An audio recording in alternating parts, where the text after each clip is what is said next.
Poppleton every day. The sky. Poppleton's friend Hudson was visiting one night. "Let's go look at the sky," said Hudson. Poppleton got blankets, and they went to look at the sky. "I see the Big Dipper," said Hudson. "Yes," said Poppleton. "I see the Little Dipper," said Hudson. "Yes," said Poppleton. "I even see Venus," said Hudson. "Do you see Venus, Poppleton?" But Poppleton did not answer. He had his eyes closed. "What's wrong, Poppleton?" asked Hudson. "Are you sick?" "I am dizzy," said Poppleton. "Stars make me dizzy." "Oh, dear," said Hudson. "The sky is so big and deep," said Poppleton. "I get seasick." "Oh, my," said Hudson. "I wish I could look," said Poppleton, "but I can't." "How sad," said Hudson. "Let me think." While Poppleton closed his eyes, Hudson thought. "I have an idea," said Hudson. He cut a tiny hole in his blanket and put it over Poppleton's head. "Now you'll only see a tiny sky," said Hudson. Poppleton peeped up at two little stars. "Beautiful," said Poppleton, and the two friends stargazed all night long. The new bed. One day Poppleton decided to buy a new bed. He liked his old bed, but he'd had it since he was a boy. Now he wanted a grown-up bed. So Poppleton went to the bed store. "Do you have a bed just right for a pig?" he asked the saleslady. She said, looking Poppleton over. "Right this way." Poppleton followed the saleslady to the biggest bed in the store. It was vast. It was enormous. "It's just my size," said Poppleton. He climbed on to test the bed. He lay on his back. He lay on his side. He lay with one leg over the edge. He lay with both legs over the edge. He lay on his head with his bottom in the air. "How many different ways do you sleep?" asked the saleslady. "About 20," said Poppleton. "Do you have any books?" he asked. The saleslady brought Poppleton a book. Poppleton propped up some pillows and read a few pages. The saleslady looked at her watch. Do you want to buy the bed?" she asked Poppleton. "I don't know yet," said Poppleton. "Do you have any crackers?" The saleslady brought Poppleton some crackers. He got crumbs everywhere. "Do you want the bed?" asked the saleslady. "I don't know yet," said Poppleton. "Do you have a TV?" The saleslady brought Poppleton a TV. He watched a game show. The saleslady checked her watch. Do you want the bed now?" she asked Poppleton. "I don't know yet," said Poppleton. "I have to check one more thing. Do you have any bluebirds?" "Pardon me?" said the saleslady. "I always wake up to bluebirds," said Poppleton. "Do you have any?" The saleslady went outside and got 3 bluebirds to come in and sing to Poppleton. Poppleton lay with his eyes closed and a big smile on his face. "Now, do you want the bed?" asked the saleslady. "Certainly," said Poppleton, and he picked up the book, the crackers, the bluebirds, and the bed, and happily went home. The end. The sailboat. Poppleton's friend Fillmore got a new sailboat. "Will you come sailing?" asked Fillmore. "Sure," said Poppleton. So he went in Fillmore's boat. Poppleton had never been sailing. He didn't know what to do. "Do you know what to do, Fillmore?" asked Poppleton. "Sure," said Fillmore. "Just sit back and relax." Poppleton sat back.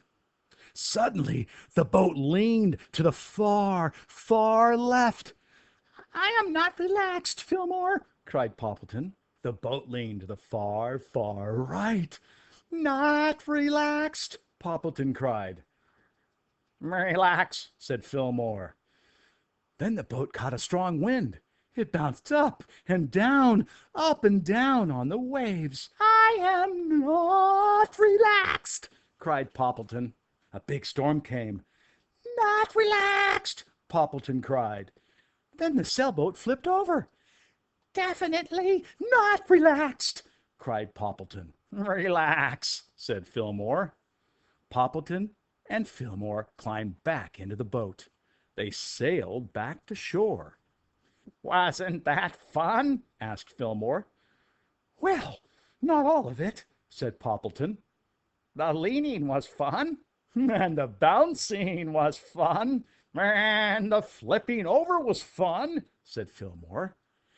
"Yes, but the shark wasn't," said Poppleton. "Shark! Ah!" shouted Fillmore, and he went screaming down the road. "Gee, Fillmore!" cried Poppleton. "Relax!" Then Poppleton went home smiling and did just that. The end.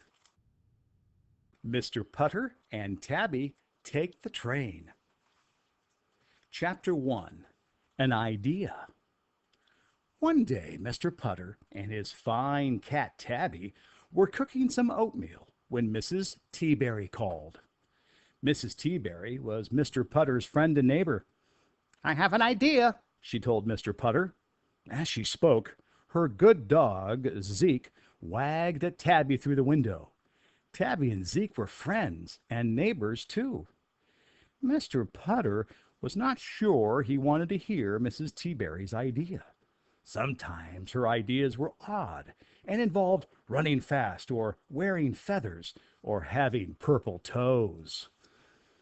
But Mr. Putter always had good manners, so he asked, "What is your idea, Mrs. Teaberry?" though he really didn't want to know. "I think we should take a train," said Mrs. Teaberry. A train, thought Mr. Putter. Mr. Putter loved trains. When he was a boy, he rode them all the time. He loved the big windows and smooth seats and traveling backwards, but he hadn't been on a train in years. "I haven't been on a train in years," he told Mrs. Teaberry. "Exactly," said Mrs. Teaberry. "Let's go tomorrow. We'll go north for 2 hours, then turn around and come back." Mr. Putter looked at Tabby, who was still waiting for her oatmeal. "Can we bring Tabby and Zeke?" Mr. Putter asked Mrs. Teaberry. "Of course," she said. "You're sure pets are allowed?" he asked. "Certainly." "And they can sit with us on the train?" Mr. Putter asked. "Of course they can," said Mrs. Teaberry. "You're sure?" said Mr. Putter. "I'm sure," said Mrs. Teaberry. "Positive?" asked Mr. Putter. "Positive," said Mrs. Teaberry. "Pets," she declared, "can go on trains." Chapter 2. Another Idea. "I'm sorry," said the ticket person the next day. "Pets cannot go on trains." "What?" said Mrs. Teaberry. Zeke was standing beside her, wearing his traveling jacket. It had lots of pockets for bones and balls and little doggy lollipops. Mr. Putter and Tabby stood beside Zeke. They didn't have traveling jackets, just a nice blue blanket for naps. Mr. Putter looked at Mrs. Teaberry. "You said positive," he told her. "Well, the last time I took a train, pets were allowed," said Mrs. Teaberry. "When was that?" asked Mr. Putter. 1938, said Mrs. Teaberry. Mr. Putter had to smile. "Let's go home," he said. "We'll have some tea." "We can't go home," said Mrs. Teaberry. "I brought cards and games and binoculars and banana crunchies, and Zeke's jacket is all filled up." "Did you say banana crunchies?" asked Mr. Putter.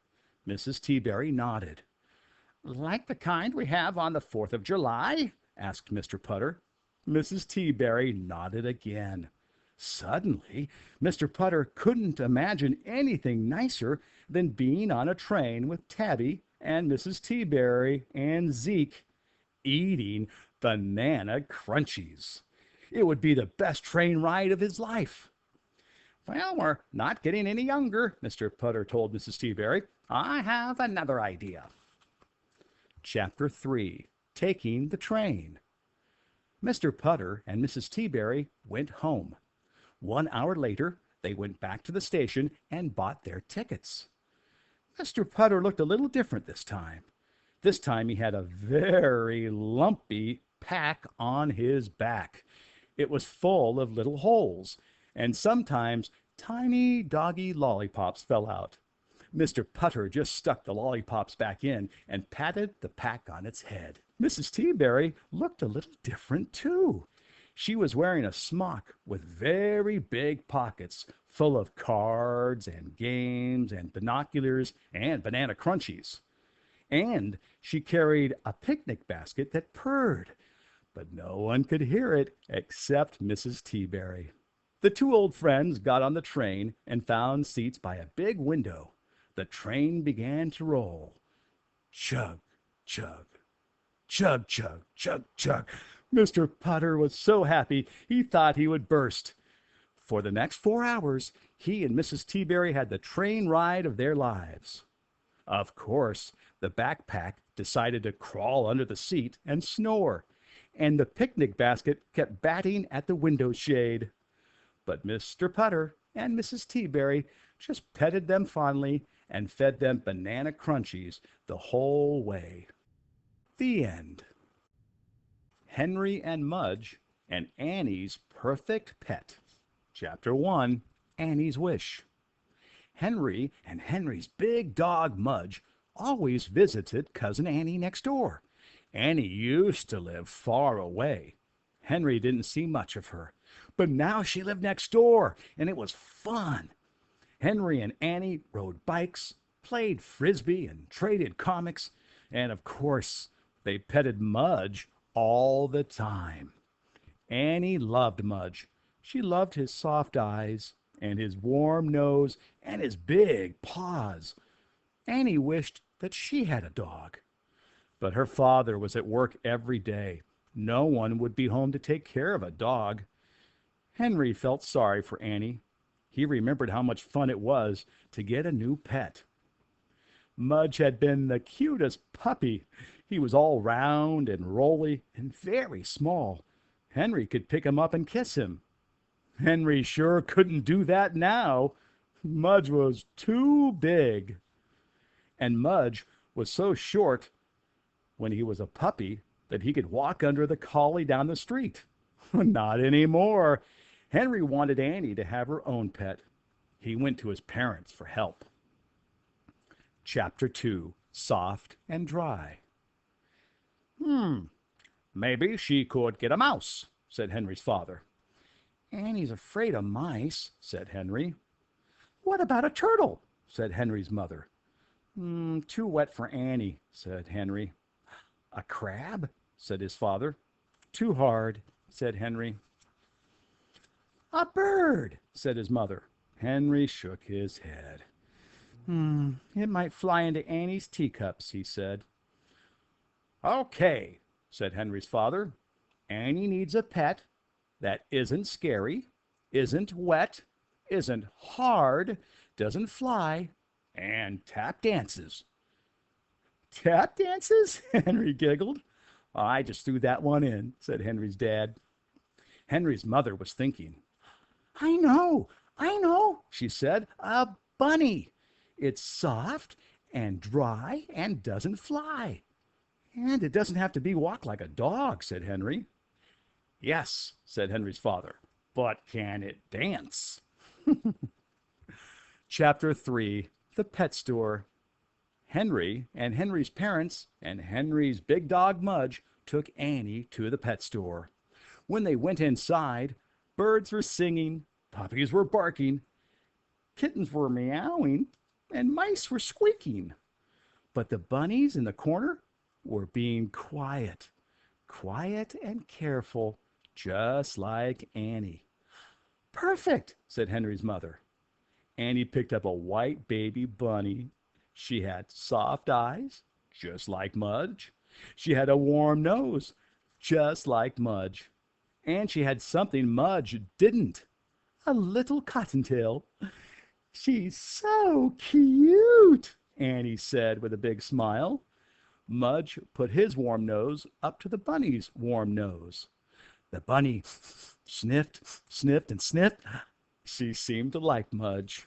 And when Mudge gave her a big drooly kiss, she didn't even mind.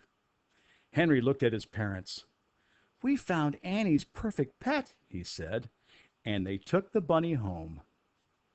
Chapter 4. Snowball. Henry's Uncle Ed made a beautiful hutch for Annie's bunny.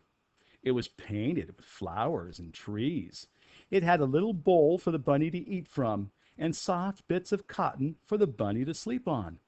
It fit Annie's room perfectly. Annie named her bunny Snowball. She played with her and sang to her and took her to Henry's house for visits. The bunny liked Henry's house. She liked riding on Mudge's back. Mudge carried the bunny all around, and when he got tired, they stopped for crackers. Annie was so happy to have a pet just right for her. I love my bunny, Annie told Henry. I know, Henry said. She's soft and dry and doesn't fly. Suddenly the bunny went flying through the air and landed on Mudge's back. Annie laughed.